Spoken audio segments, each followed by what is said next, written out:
My parents sent my older brother and I here first. We're in Thailand. I was born in Taiwan, but my dad had a job in Thailand. He was a chemical and instrumentation engineer, incredible engineer. And his job was to go start an oil refinery. And so we moved to Thailand, lived in Bangkok, 1973, 1974 timeframe.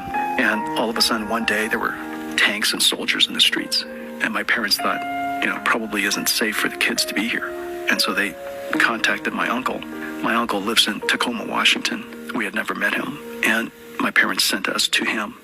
How old were you? I was about to turn 9, and my older brother almost turned 11. And so the two of us came to the United States, and we stayed with our uncle for a little bit while he looked for a school for us.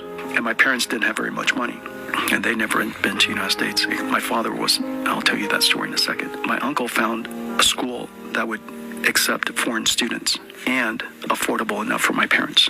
And that school turns out to have been in Oneida, Kentucky, Clark County, Kentucky, the epicenter of the opioid crisis today, coal country. Clark County, Kentucky was the poorest county in America when I showed up. It is the poorest county in America today. And so we went to the school. It's a great school, Oneida Baptist Institute, in a town of a few hundred. I think it was 600 at the time that we showed up. No traffic light. I think it's 600 today. It's kind of amazing feat, actually. The school had a mission of being an open school for any children who'd like to come. And what that basically means is that if you're a troubled student, if you have a troubled family, whatever your background, you're welcome to come to Oneida Baptist Institute, including kids from international who would like to stay there. Did you speak English at the time? Okay, yeah. Okay, yeah. And so we showed up. My first thought was, gosh, there are a lot of cigarette butts on the ground. 100% of the kids smoked.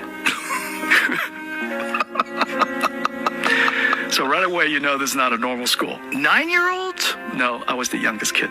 Okay. 11-year-olds. My roommate was 17 years old. And the second thing I noticed when you walk into your dorm room is that there are no drawers and no closet doors. There are no locks so that people could check up on you. And so I go into my room, and he's 17, and we get ready for bed. And he had all this tape all over his body. And turned out he was in a knife fight, and he's been stabbed all over his body, and these were just fresh wounds. Whoa. And the other kids were hurt much worse. And so he was my roommate, the toughest kid in school, and I was the youngest kid in school. And so we were there for a couple of years. Every kid had chores. My older brother's chore was to work in the tobacco farm. So they raised tobacco so that they could raise some extra money for the school, kind of like a penitentiary.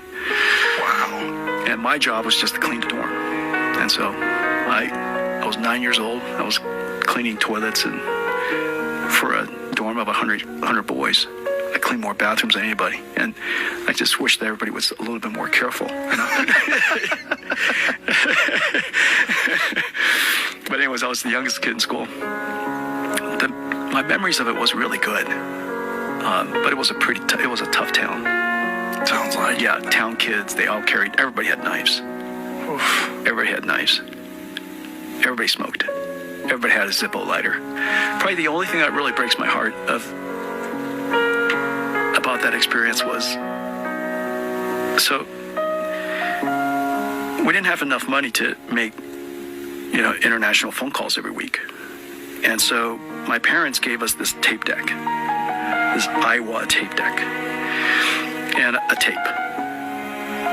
And so every month we would sit in front of that tape deck, and my older brother Jeff and I, the two of us would just tell them what we did the whole month. Wow. And we would send that tape by mail. And my parents would take that tape and record back on top of it and send it back to us. Wow. Could you you imagine if for 2 years, Wow. if that tape still existed of these two kids just describing their first experience with the United States? Like, I remember telling my parents that I joined the swim team. My roommate was really buff, and so every day we spent a lot of time in the gym.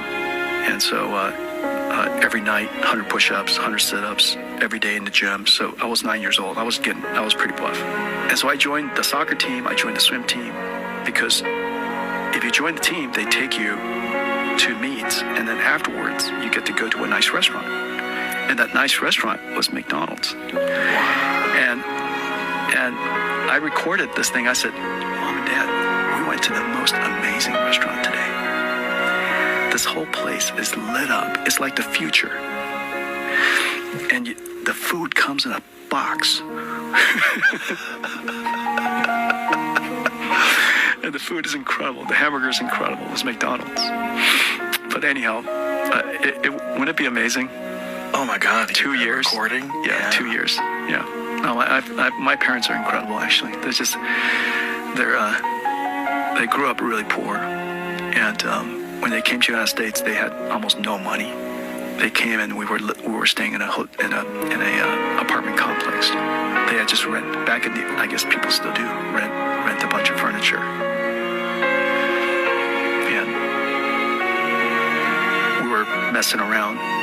We bumped into the coffee table and crushed it. It was made out of particle wood. We crushed it. And I just still remember the look on my mom's face, because they didn't have any money and she didn't know how she was going to pay it back. But anyhow, that kind of tells you how hard it was for them to come here. But they left everything behind, and all they had was their suitcase and the money they had in their pocket. And they came to the United States. How old were they pursued at the the American dream. They were in their 40s.